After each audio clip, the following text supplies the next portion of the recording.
any human rights advocate, there's nothing that we did. There's nothing that we did. Lahat ng pumasok na pulis, hindi armado. Walang baril, kahit isa.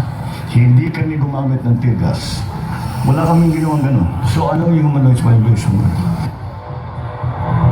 Hindi lang isang beses ginawa ito ng gobyerno ng Pilipinas, kundi paulit-ulit. Walang pakundangang niyuyurakan at hinahamak ang batas na naghihiwalay sa simbahan at estado. Para lamang pilitin si Pastor Apollo C. Quiboloy na yumuko sa kanila. Kaya yan ay pinag-isipan, pinag-aralan, talagang pinag-aralan. So ang importante ay walang resultato. Tatlong buhay ang nagbuwis sa pagtatanggol ng karapatang panglehiyong at kalayaan na nagdulot ng matinding trauma sa libo-libo, bata man o matanda. Noong Setyembre 8, 2024, sumuko si Pastor Apollo C. Quiboloy sa ISAF upang itigil ang pang-aabuso sa mga miyembro ng KOJC sa Davao City. Ginawa nilang tropeyo si Pastor Apollo C. Quiboloy, isang simbolo ng kanila umanong tagumpay sa pang-aapi at isang babala sa sino mang lalaban sa kanila.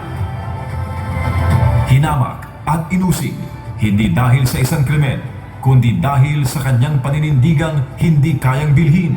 Founder Apollo Quiboloy evangelist Apollo Quiboloy is presented to the media. Paulit-ulit na mga paratang na kasinungalingan. Gawa-gawa akusasyon, isang copy-paste na serye ng kaso dito sa Pilipinas at sa ibang bansa. Frozen assets. Pilit na pinatahimik ang Sunshine Media Network International. Hindi tumigil ang pag-uusig. Bakit? Dahil nilalabanan ni Pastor Apollo C. Quiboloy ang CPP-NPA-NDF, illegal na droga at korupsyon. Sa dami-dami ng inape, bakit ang taga kay OJC? Alam niyo kung bakit? Kasi hindi kayo bibigay sa pera. Ang pastor ninyo, hindi bumigay sa pera nung binibili ang SMNI. Bakit inuusig si Pastor Apollo C. Quiboloy? Dahil hindi siya lumuluhod sa makapangyarihan. Dahil kasama niya ang mga Duterte at mga ordinaryong mamamayang walang boses. Dahil sa pamamagitan ng SMNI, inilalantad niya ang katiwalian at kasinungalingan. Hindi po ito laban ni Pastor Quiboloy. Ito po yung laban ng mga ordinaryong Pilipino na inaabuso. Sa kabila ng lahat, hindi siya sumuko. Hindi siya yumuko sa panggigipit. Nanindigan siya para sa tama.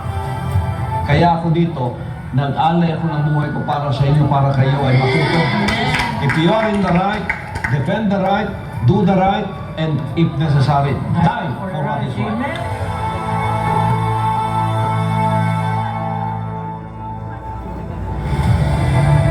Ito ang mukha ng kawalang katarungan.